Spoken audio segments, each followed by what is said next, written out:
మనం అనుకున్న ప్లేస్కి వెళ్ళాలంటే కనుక ఈ కొండ మళ్ళీ కిందకి దిగాలి. కిందకి దిగిన తర్వాత మరి మనకి అక్కడ నిజంగా ఒక నది ఉన్నది. అక్కడ మీకు చూపిస్తాం. వెళ్ళిన తర్వాత ఇంకా కొద్దిగా పైకి ఎక్కాలి. అక్కడ నది ఉంది. మనం అక్కడికి ఆ నది కాడికి వెళ్ళిపోవాలి. మనం ఆ నది ఏంటంటే 2 కొండలు ఉన్నాయి. చూపిస్తాను చూడండి ఫ్రెండ్స్. మరి ఇంకా కనపడుతున్న ఆ కొండ ఆల్రెడీ మనం కొండ మీద ఉన్నాం కాబట్టి ఆ కొండ తర్వాత ఇప్పుడు మనం నుంచున్న ఈ కొండ, ఈ 2 కొండల మధ్య కింద ఒక నది ఉంది ఫ్రెండ్స్. మరి ఇది చూద్దాం. అది అక్కడికి వెళ్ళిన తర్వాత.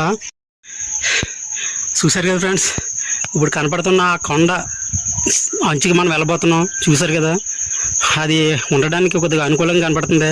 ఇప్పుడు మనం ఉన్న కొండ మీద ఉన్నాం. ఇప్పుడు ఇంకో కొండ మీద అయితే ఇది అంత అనుకూలంగా లేదు ఇక్కడ మనం ఉండడానికి. మేము నడుచుకుంటాం లోపలికి. ఇంచుమించు ఒక 3 కిలోమీటర్లు ఈ అడవిలో మొత్తం జర్నీ చేయడం జరిగింది ఫ్రెండ్స్. మరి చివరికి ఇక్కడికి వచ్చాం. ఇంచుమించు మనం అక్కడికి వెళ్ళాలంటే ఇంచుమించు ఒక అరగంట టైం పట్టే అవకాశం కనపడుతుంది. చూద్దాం అక్కడికి వెళ్ళిన తర్వాత. ఎందుకంటే నైట్ అక్కడ ఉండాలి కాబట్టి పరిస్థితి మరి అనుకూలంగా ఉంటుందో లేదన్నది మనం చూసుకోవాలి. ఇక్కడ జంతువులు ఉండే అవకాశం ఎక్కువ ఉందని చెప్పేసి అన్నారు.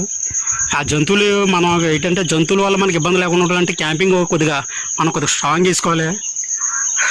ఇక్కడ మనకి ఏదైనా ప్రాబ్లం వచ్చిందంటే కనుక ఇంకా మన దగ్గర ఇంకెవరో హెల్ప్ చేయడానికి కూడా ఉండరు. అంటే జాగ్రత్తగా ఉంటే చాలా మంచిది. మరి చూద్దాం అక్కడ వెళ్ళిన తర్వాత ఎలా ఉంటుంది ఏంటన్నదే. ఓకే.